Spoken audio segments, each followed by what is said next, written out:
إن الحمد لله نحمده ونستعينه ونستغفره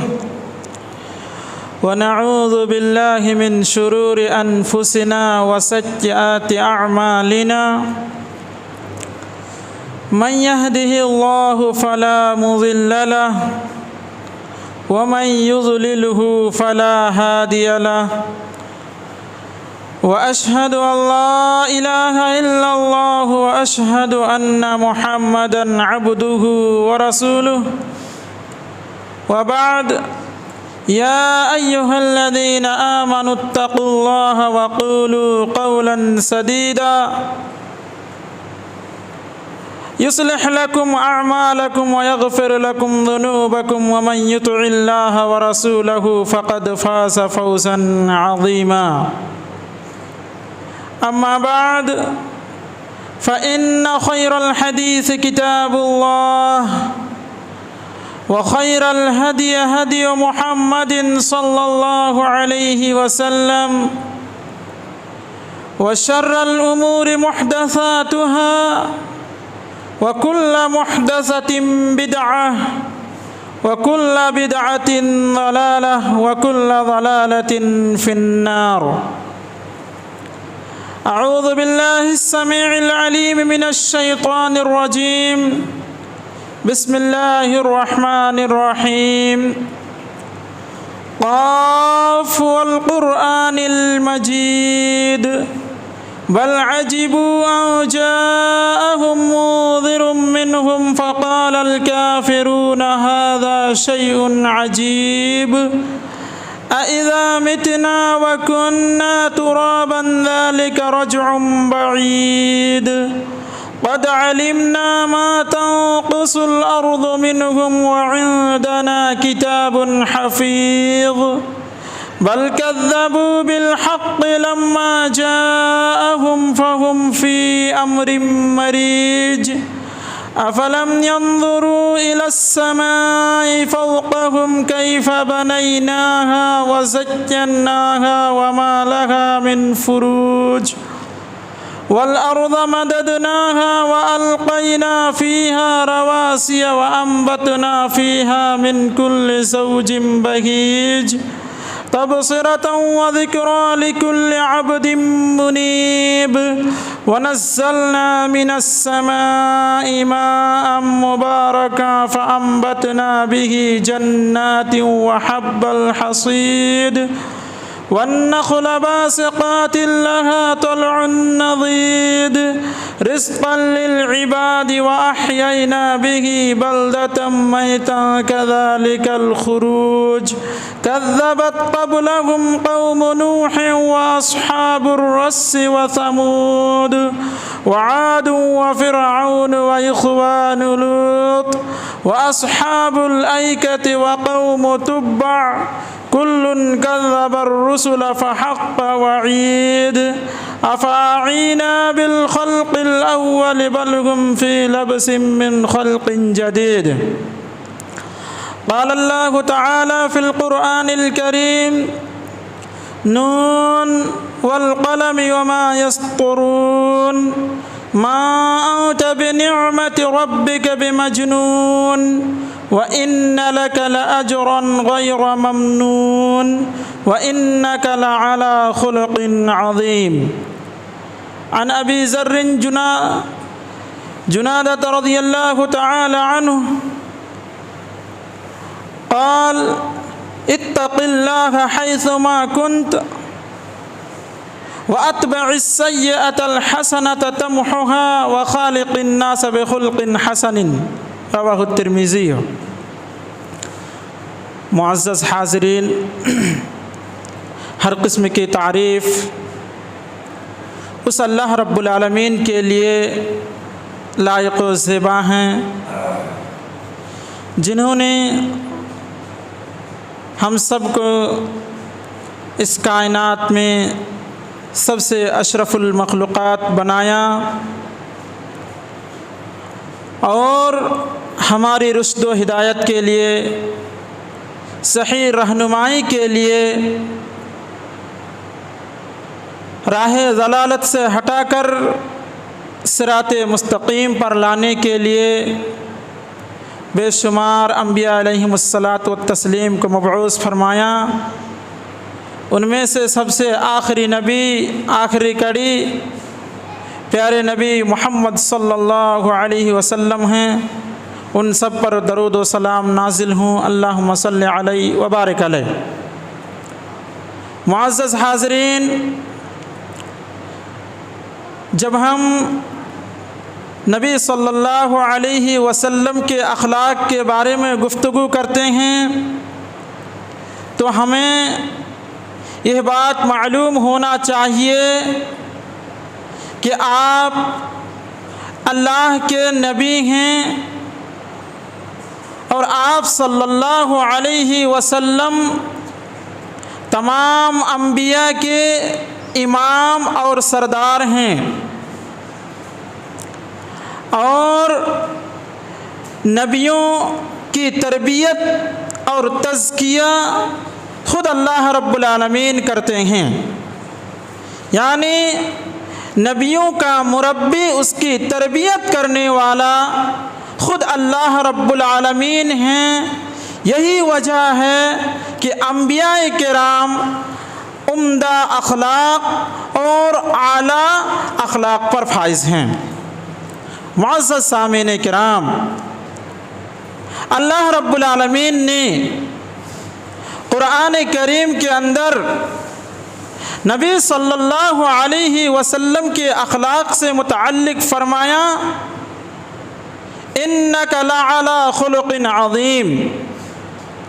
اے نبی صلی اللہ علیہ وسلم، آپ بلند اخلاق پر فائز ہیں۔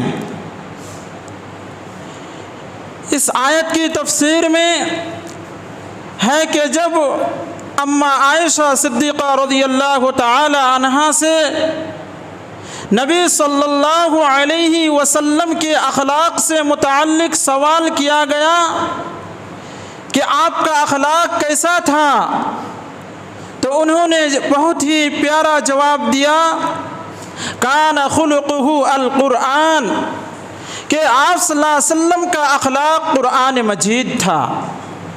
یعنی نبی صلی اللہ علیہ وسلم کی زندگی مکمل قرآنی تفسیر تھی، اور آپ کے اخلاق کی گواہی جہاں آپ کے گھر والوں نے دیے، وہیں پرائے اور دشمنوں نے بھی آپ کے اخلاق کی گواہی دی ہے۔ عطا بن یسار رحمہ اللہ فرماتے ہیں کہ جب میری ملاقات حضرت عبداللہ بن عمرو بن عاص رضی اللہ تعالی عنہ سے ہوئی تو میں نے ان سے سوال کیا کہ تورات میں نبی صلی اللہ علیہ وسلم کے اخلاق سے متعلق مجھے بتائیے۔ حضرت عبداللہ بن عمرو بن عاص رضی اللہ تعالی عنہ نے فرمایا کہ تورات میں وہی چیزیں موجود ہیں جو قرآن مجید میں ہیں، اور انہوں نے اس آیت کی تلاوت کی، اِنَّا أَرْسَلْنَاكَ شَاهِدًا وَمُبَشِّرًا وَنَذِيرًا۔ اللہ رب العالمین نے اس آیت کریمہ کے اندر ارشاد فرمایا، اے نبی صلی اللہ علیہ وسلم، ہم نے آپ کو خوشخبری دینے والا، گواہی دینے والا اور ڈرانے والا بنا کر کے بھیجا ہے۔ خوشخبری دینے والا یعنی جو لوگ اپنی زندگی اللہ رب العالمین کے حکم کے مطابق گزارتے ہیں، اللہ رب العالمین کی نافرمانی سے بچتے ہیں، نبی صلی اللہ علیہ وسلم کی اطاعت کے مطابق اپنی زندگی گزارتے ہیں، انہیں اللہ کے نبی جنت کی خوشخبری سناتے ہیں۔ اور جو لوگ اللہ رب العالمین کی نافرمانی کرتے ہیں، اللہ اور اس کے رسول کی باتوں کے مطابق زندگی نہیں گزارتے ہیں، اللہ اور اس کے رسول کی باتوں کی مخالفت کرتے ہیں، انہیں جہنم کی وعید سناتے ہیں، جہنم سے ڈراتے ہیں۔ اور اسی میں ہے کہ اللہ کے رسول صلی اللہ علیہ وسلم کے اخلاق سے متعلق فرمایا، لیس بفظ، اللہ کے رسول صلی اللہ علیہ وسلم سخت زبان والے نہیں تھے، بد کلام نہیں تھے، اپنی زبان سے کبھی غلط الفاظ نہیں نکالتے تھے. لیس بفظ ولا غلیظ، اور آپ کی ایک عادت یہ تھی کہ آپ سخت دل بھی نہیں تھے. ولا سخاب بالاسواق، اور آپ بازاروں میں اونچی آواز سے بھی بات نہیں کرتے تھے، چلا چلا کر کے بھی باتیں نہیں کیا کرتے تھے. ولا سخاب بالاسواق، اور وَيَأْمُرْنَا بِالصَّلَاةِ وَالصِّدْقِ وَالْعَفَافِ وَالصِّلَةِ، اور اللہ کے رسول صلی اللہ علیہ وسلم ہم لوگوں کو نماز کے بارے میں حکم دیتے تھے، اور سچ بولنے کے بارے میں تعلیم دیتے تھے، اور معافی، ایک دوسرے کو معاف کرنا،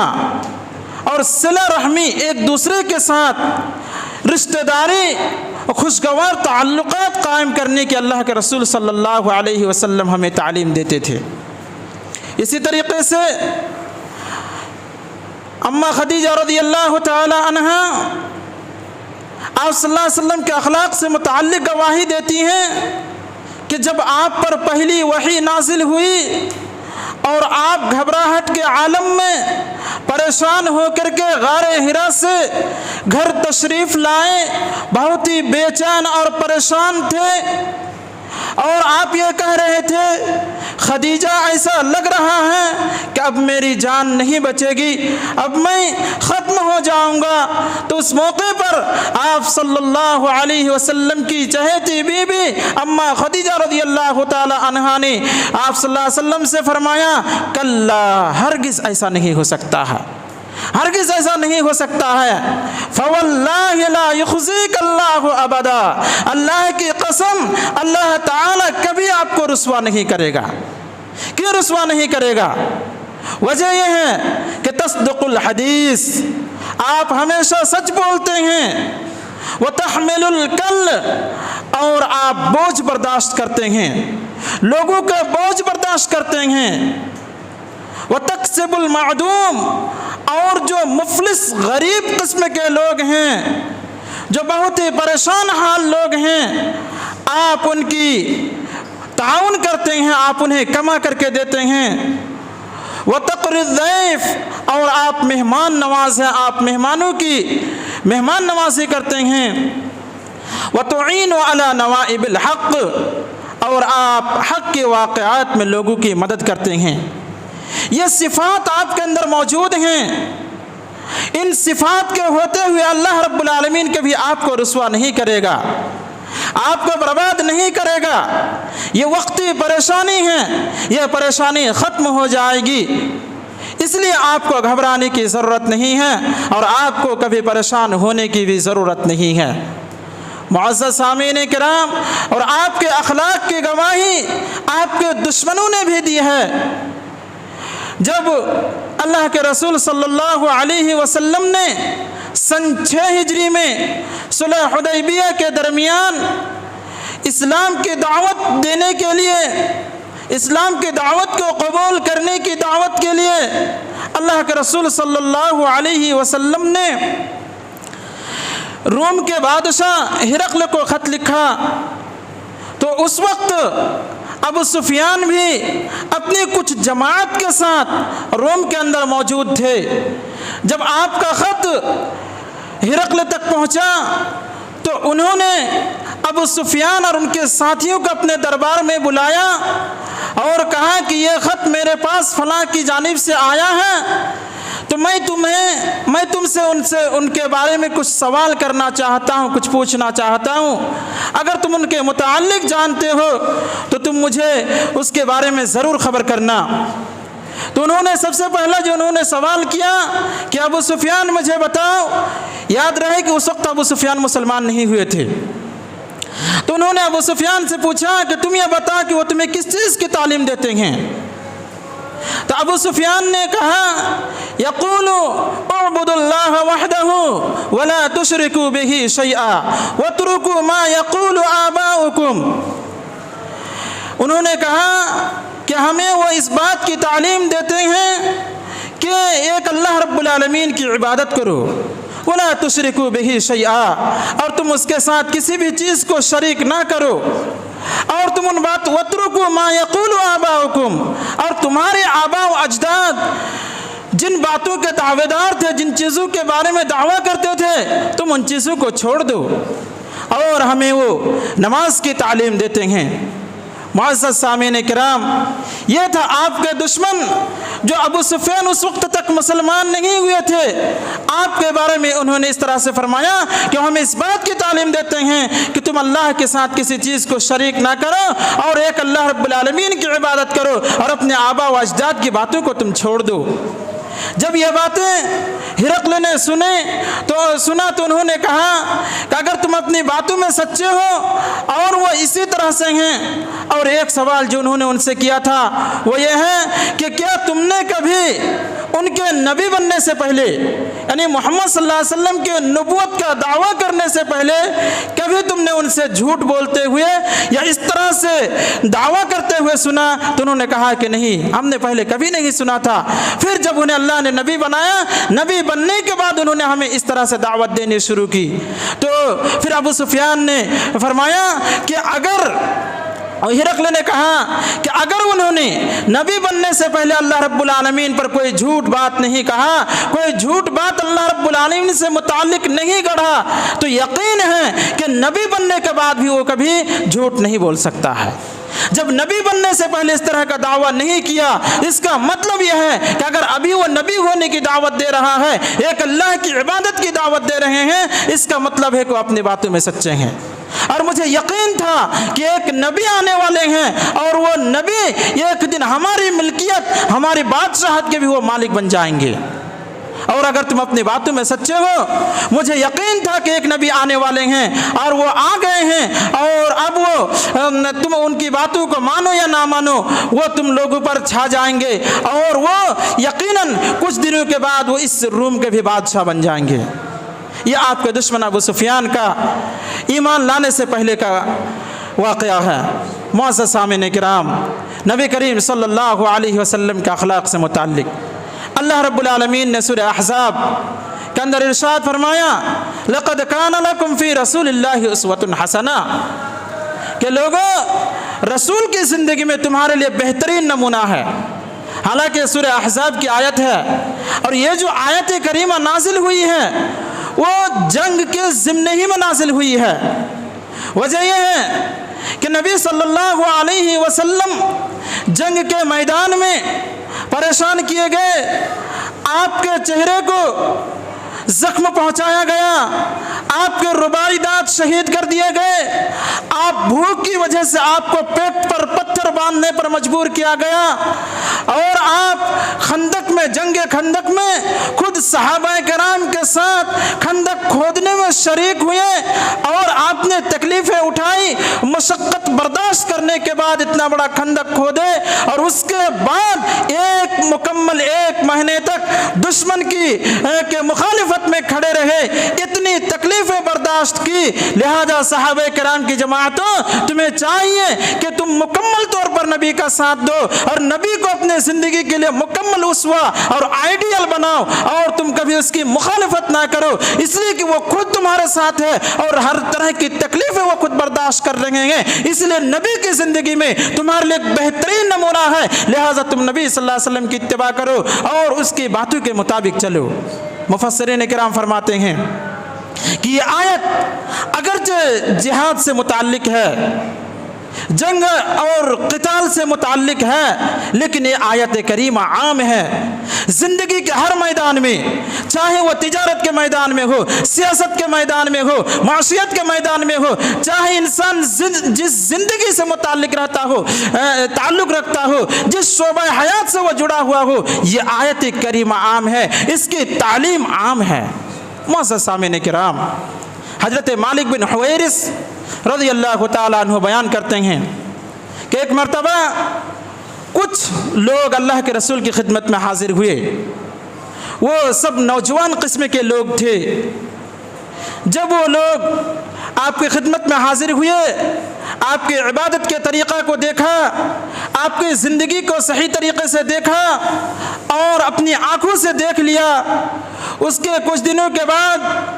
تقریباً 20 روز جب ہو گئے تو اللہ کے رسول صلی اللہ علیہ وسلم کو ایسا احساس ہوا کہ یہ لوگ اپنا گھر جانا چاہتے ہیں، اپنے بیوی بچوں سے ملنا چاہتے ہیں۔ تو اللہ کے رسول نے ان لوگوں کو ایک تعلیم دی، ارجعوا الی اہلیکم فعلموہم ومروہم بالصلاۃ ومروہم وصلوا کما رأیتمونی وصلی فَإِذَا حَضَرَتِ الصَّلَاةُ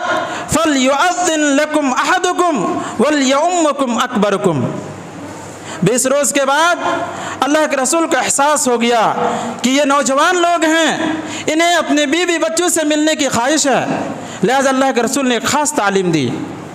کہ جو کچھ تم نے ہم سے سنا ہے، یہاں تم نے نبی کی زندگی سے ڈائریکٹ جو کچھ تم نے دیکھا ہے، جو کچھ سنا ہے،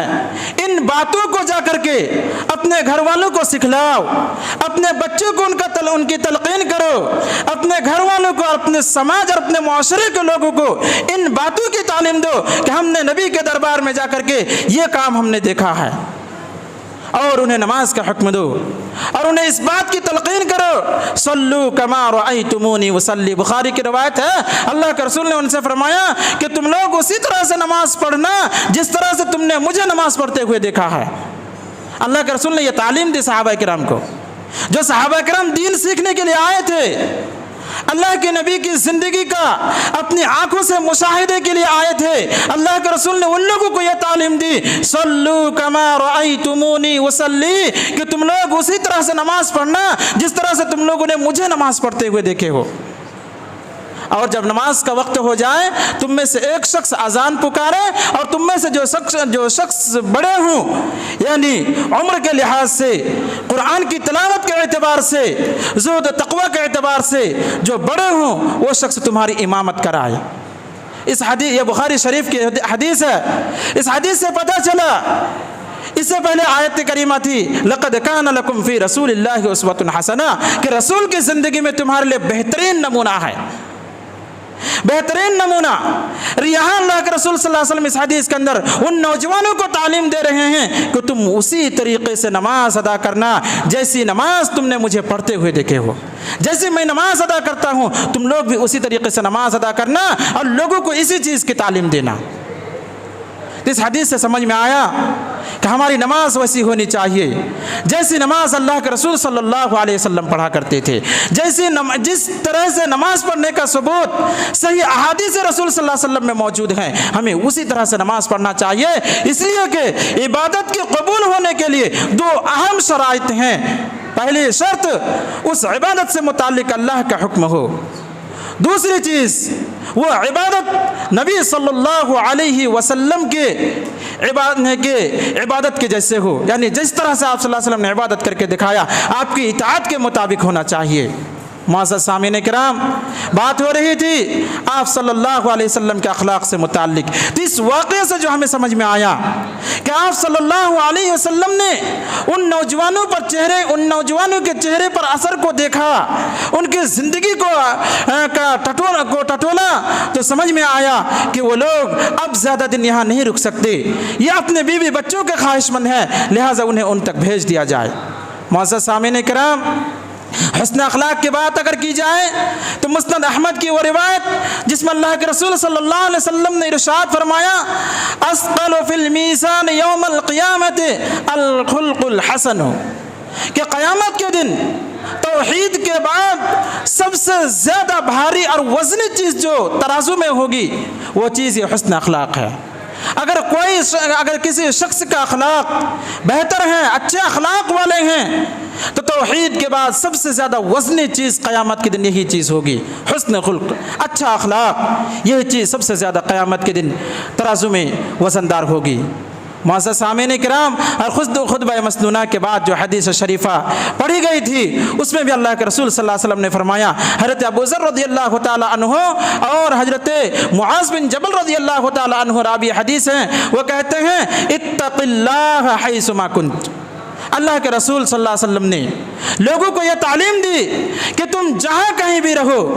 زمین کے کسی بھی حصے میں تم رہو، اللہ تعالیٰ سے ڈرو،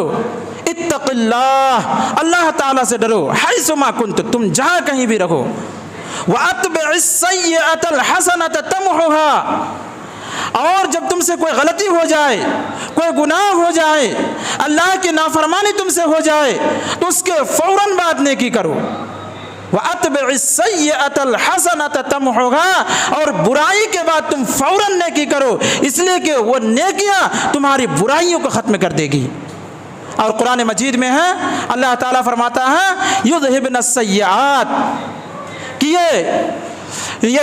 نیکیاں برائیوں کو ختم کر دیتی ہے۔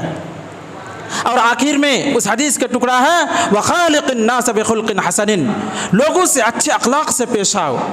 لوگوں سے بہترین سلوک کرو، اچھے برتاؤ سے لوگوں کے ساتھ پیش آؤ۔ تو اس حدیث کے اندر 3 باتیں بتائی گئی ہے۔ انسان جہاں کہیں بھی رہے، دنیا کے کسی بھی حصے میں رہے، اللہ تعالیٰ سے ڈرے، اس لیے کہ جب انسان اللہ رب العالمین سے ڈریں گے تو پھر اللہ رب العالمین کی کبھی نافرمانی نہیں کریں گے۔ اس لیے کہ یہ بات بالکل واضح ہے کہ ایک شخص اگر کوئی برائی کرنا چاہتا ہے تو لوگوں کے سامنے وہ برائی نہیں کرتا۔ اگر چوری کرنا چاہتا ہے تو وہ چاہتا ہے کہ میں لوگوں کی نظر سے چھپ کر کے چوری کروں۔ تو اس کا مطلب یہ ہوتا ہے کہ اگر وہ شخص لوگوں کی نظر سے چھپ کر کے چوری کر رہا ہے تو کیا اللہ تعالیٰ نہیں دیکھتا ہے اسے؟ اگر اس کا اعتقاد ہے کہ اللہ تعالیٰ اسے نہیں دیکھتا، اس کا مطلب ہے کہ انہوں نے شرک کیا۔ اور اگر یہ اعتقاد ہے کہ اللہ تعالیٰ دیکھ رہا ہے تو کیا تم انسان سے دیکھ کر کے ڈرتے ہو تو اللہ سے دیکھ کر تم نہیں ڈرتے ہو؟ یہ حقیقت ہے کہ انسان جب چوری، ایک مثال ہے، اسے کسی بھی چیز پر آپ فٹ کر سکتے ہیں۔ جب انسان برائی کرتا ہے تو لوگوں کی نگاہ سے چھپ کر کرنے کی کوشش کرتا ہے، تو اس کا مطلب یہ ہے کیا وہ اللہ رب العالمین سے نہیں ڈرتا؟ اللہ رب العالمین جو سینوں کی پوشیدہ باتوں کو بھی جانتا ہے تو اس سے تو زیادہ ڈرنا چاہیے۔ اسی لیے اللہ کے رسول صلی اللہ علیہ وسلم نے تعلیم دی تم جہاں کہیں بھی رہو اللہ تعالیٰ سے ڈرتے رہو، اور برائی کے بعد نیکی کرو۔ غلطی ہو سکتی ہے، غلطی ہو جائے تو اس پر پشیمانی ہونی چاہیے، شرمندگی ہونی چاہیے، اور شرمندگی کے بعد نیکی کرو۔ اس حدیث کے ٹکڑا کے مطابق بعض محدثین کا کہنا ہے کہ اس سے مراد توبہ ہے، یعنی اگر تم سے غلطی ہو جائے تو تم توبہ کر لو، اور جب تم توبہ کرو گے تو اللہ تعالیٰ تمہارے گناہوں کو معاف فرما دے گا، تمہارے گناہوں کو مٹا دے گا۔ معزز سامعین کرام، جہاں اخلاق کی بات آتی ہے تو اس میں سب سے بڑی چیز، اور آپ کے سامنے جو بھی احادیث پیش کی گئی تھی، آپ نے جو لوگوں کو تعلیم دیا، صدق، سچائی کی تعلیم، یہ بڑی چیز ہے اخلاقیات میں سے۔ انسان کے اندر سچائی ہونی چاہیے، صدق زبان ہونی چاہیے، اور اگر کوئی شخص سچی باتیں کرتا ہے، جھوٹ کا سہارا نہیں لیتا ہے تو یہ اس کے لیے جنت میں داخل ہونے کا سبب بن سکتا ہے۔ یہ سچی باتیں کرنا، جھوٹی باتوں سے بچنا اس کے لیے جنت میں داخلہ کا سبب بن سکتا ہے۔ حدیث کے الفاظ ہیں، صحیح بخاری کی روایت ہے، ان الصدق یہدی الی البر، کہ سچائی، جب انسان سچی باتیں کرتا ہے، لوگوں کے سامنے جھوٹ نہیں بولتے، تو یہ سچائی ان کو نیکی کی جانب رہنمائی کرتی ہے۔ ان الصدق یہدی الی البر، اور یہ بر، یہ نیکی پھر اسے جو ہے جنت کی طرف رہنمائی کرتی ہے۔ اس لیے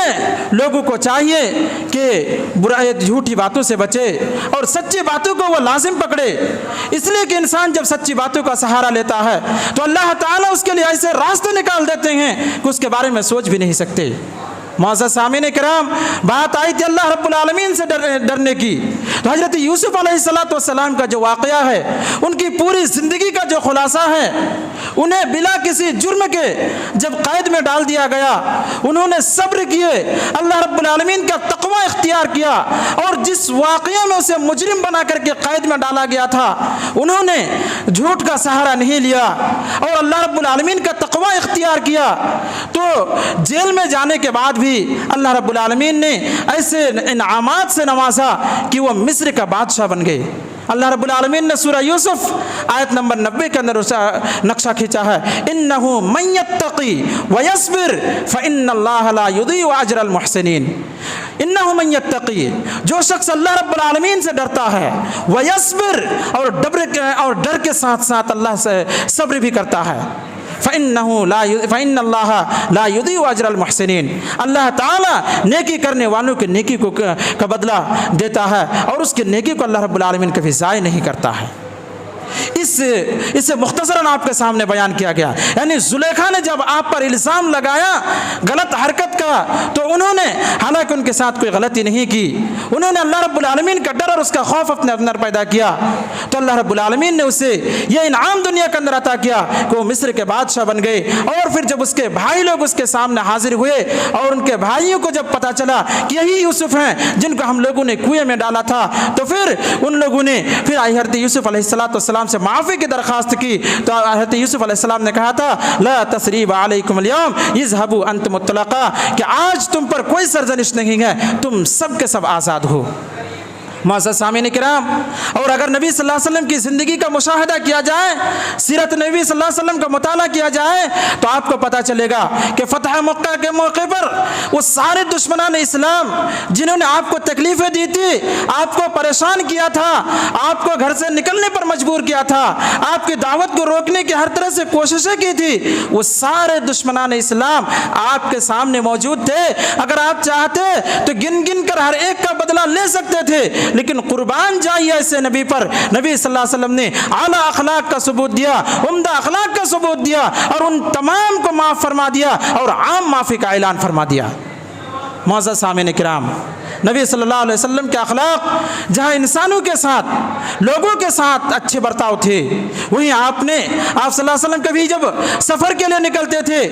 جب زیادہ دور نکل جاتے تھے، تو چونکہ اس وقت سفر اس طرح کے گاڑیوں میں نہیں ہوتی تھی، جانوروں کے ذریعے سے، گھوڑے اور اونٹوں کے ذریعے سے سواری کیا کرتے تھے۔ جب کچھ دور نکل جایا کرتے تھے تو پھر بولتے تھے کہ ٹھہر جاؤ، اور ٹھہرنے کے بعد تم اپنے جانوروں کو چھوڑ دو، تھوڑا سا وہ بھی آرام کر لے، تھوڑا سا وہ بھی اپنے بدن کو ہلکا کر لے اس لیے کہ تم اس سے تکلیف نہ دو۔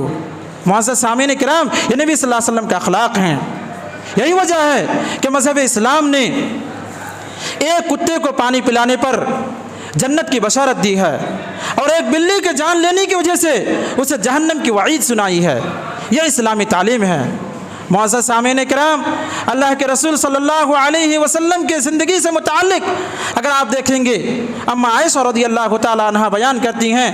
کہ ایک یہودی آئے اور انہوں نے کہا السلام علیکم، السلام علیکم نہیں، السلام علیکم، اور السلام علیکم کا مطلب تم پر موت ہو، یعنی آپ کو بددعا دیے، آپ پر لعنت کیے۔ تو اما عائشہ رضی اللہ عنہ نے بھی کہا کہ وعلیکم السلام واللعنہ، کہ تم پر بھی موت ہو اور اللہ کی لعنت ہو۔ جب نبی صلی اللہ علیہ وسلم نے یہ کلمہ اما عائشہ کی زبان سے سنا تو نبی صلی اللہ علیہ وسلم نے فرمایا عائشہ رک جاؤ، آگے اپنی زبان کو مت بڑھاؤ، انہوں نے جو کچھ کہا میں نے اس کی باتوں کا جواب دے دیا، یعنی میں نے بھی اس پر وعلیکم کہہ دیا، یعنی اگر تم مجھے میرے تعلق سے میری موت کی تم خواہش کرتے ہو، میری موت کی تم آرزو مند ہو، تو وعلیکم، تم پر تمہاری بات لوٹ جائے، تمہاری بات تمہارے پر لوٹ کر کے جائے، لہٰذا تم اسے برا بھلا نہ کہو۔ یہ ہے نبی صلی اللہ علیہ وسلم کو دشمنوں کے ساتھ آپ کا اخلاق۔ معزز سامعین کرام، اور آپ کے ازواج مطہرات میں سے حضرت صفیہ بن حوی بن اخطب رضی اللہ تعالی عنہ کہتی ہیں ما رأیت احدا احسن خلقا من رسول اللہ صلی اللہ علیہ وسلم، میں اس روئے زمین کے اندر نبی صلی اللہ علیہ وسلم سے زیادہ اچھے اخلاق والا کسی کو میں نے نہیں دیکھا۔ اسی طریقے سے آپ صلی اللہ علیہ وسلم کے خادم حضرت انس رضی اللہ تعالیٰ عنہ، جنہوں نے آپ کی مکمل 10 سال تک خدمت کی، 10 سال تک آپ کی زندگی کے ساتھ رہے، وہ کہتے ہیں کہ نبی صلی اللہ علیہ وسلم نے مجھے کبھی نہیں ڈانٹا،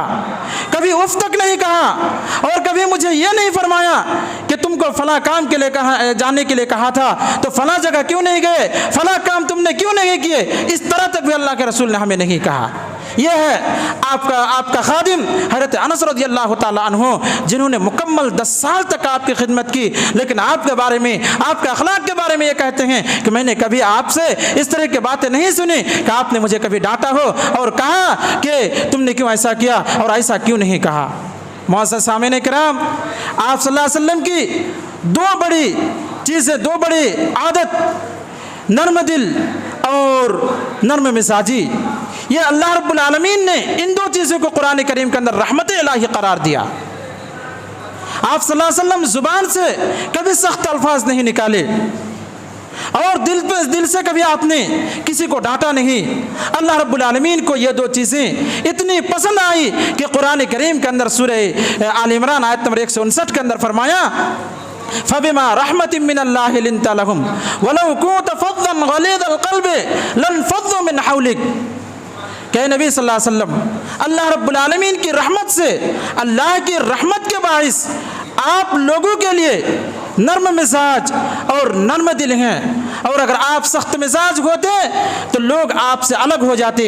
آپ کی باتوں کی طرف دھیان نہیں دیتے، اور آپ سے الگ ہو کر کے وہ لوگ آپ سے چھٹ جاتے، آپ کی جماعت سے الگ ہو جاتے۔ لیکن اللہ کا شکر ہے کہ آپ کا اللہ رب العالمین نے آپ کی زبان سے کبھی سخت الفاظ نہیں نکلے، آپ نے دل سے کسی کو برا نہیں جانا، لہٰذا آپ آگے کیجئے وَعْفُوا آپ اس سے معاف کر دیجئے، اور وَاسْتَغْفِرُ لَهُمْ اور آپ ان لوگوں کے لیے استغفار کیجئے، وَشَاوِرْهُمْ فِي الْأَمْرِ اور ان کے کاموں میں آپس میں آپ مشورہ کیجئے، اور مشورہ کے بعد ہی کوئی کام آپ طے کیجئے۔ اور اللہ رب العالمین نے آگے فرمایا کہ فَإِذَا عَزَمْتَ فَتَوَكَّلْ عَلَى اللَّهِ اور جب آپ کسی کام کے بارے میں پختہ ارادہ کر چکے، مکمل ارادہ کر لیے کہ ہمیں ایسا کرنا ہے، فلاں جگہ جہاد کے لیے نکلنا ہے، فلاں جگہ فلاں کام کے لیے ہمیں جانا ہے، فَتَوَكَّلْ عَلَى اللَّهِ تو اس کے بعد اللہ رب العالمین پر بھروسہ کیجئے۔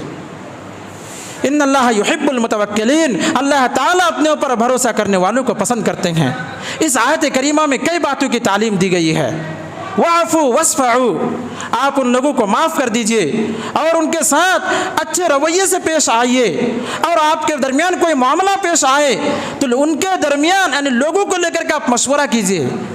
مشورہ کے بعد کوئی کام کیجئے، اس لیے کہ مشورہ میں ہر طرح کے لوگ رہیں گے تو کئی طرح کی باتیں آئیں گی، اور اللہ تعالیٰ کس کو کس بات کی توفیق دے گا اور کس کی زبان سے کس طرح کی باتیں نکلے گی اور کس سے آپ کو فائدہ ہو جائے گا آپ کو نہیں معلوم ہے، اس لیے آپ لوگوں کے ساتھ آپ مشورہ کیجئے۔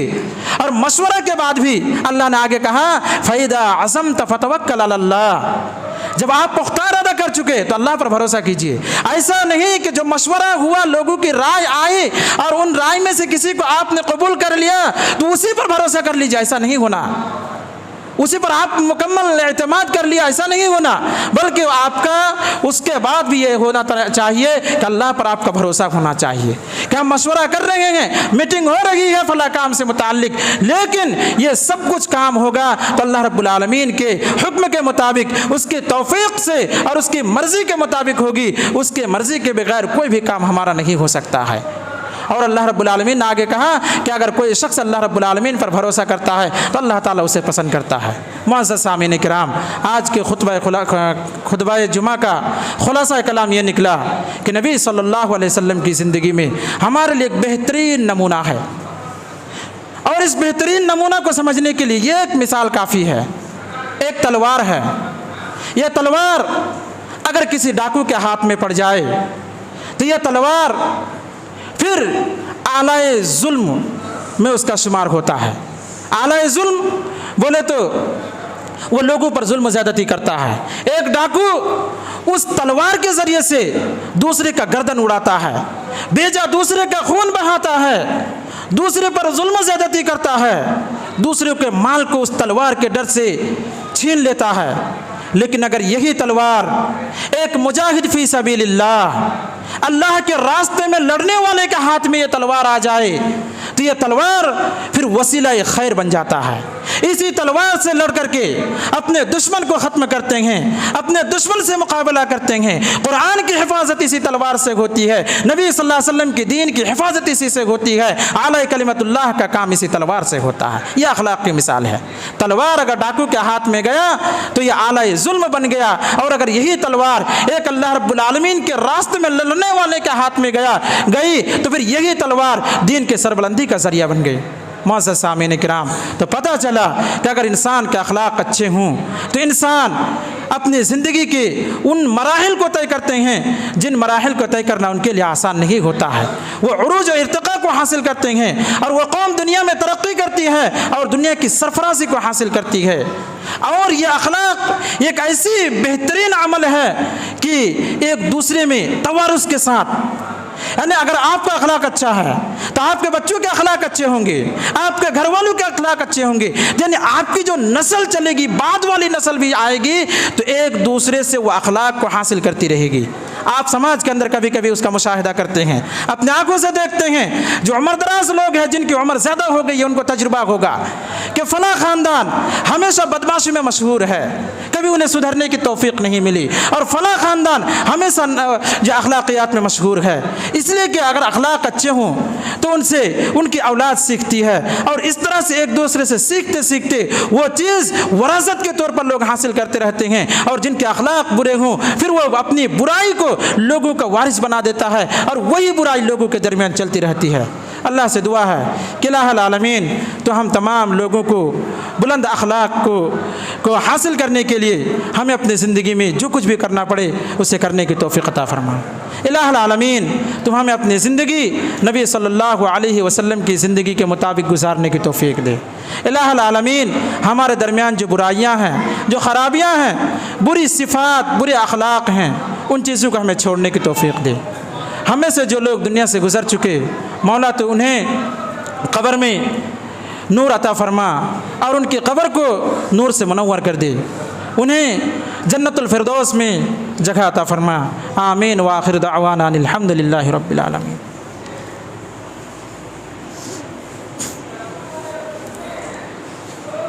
ان الحمد للہ نحمده ونستعینه ونستغفره ونعوذ باللہ من شرور انفسنا وسیئات اعمالنا، من يهده الله فلا مضل له ومن يضلله فلا هادي له، واشهد ان لا اله الا الله واشهد ان محمدا عبده ورسوله۔ اما بعد فاعوذ باللہ من الشیطان الرجیم، بسم اللہ الرحمن الرحیم، ان اللہ وملائکتہ یصلون علی النبی یا ایہا الذین آمنوا صلوا علیہ وسلموا تسلیما، اللہم صل علی محمد وعلی آل محمد کما صلیت علی ابراہیم وعلی آل ابراہیم انک حمید مجید، اللہم بارک علی محمد وعلی آل محمد کما بارکت علی ابراہیم وعلی آل ابراہیم انک حمید مجید۔ عباد اللہ رحمكم الله، ان الله يأمر بالعدل والإحسان وإيتاء ذي القربى وينهى عن الفحشاء والمنكر والبغي يعظكم لعلكم تذكرون، واذكروا الله يذكركم والله يعلم ما تصنعون۔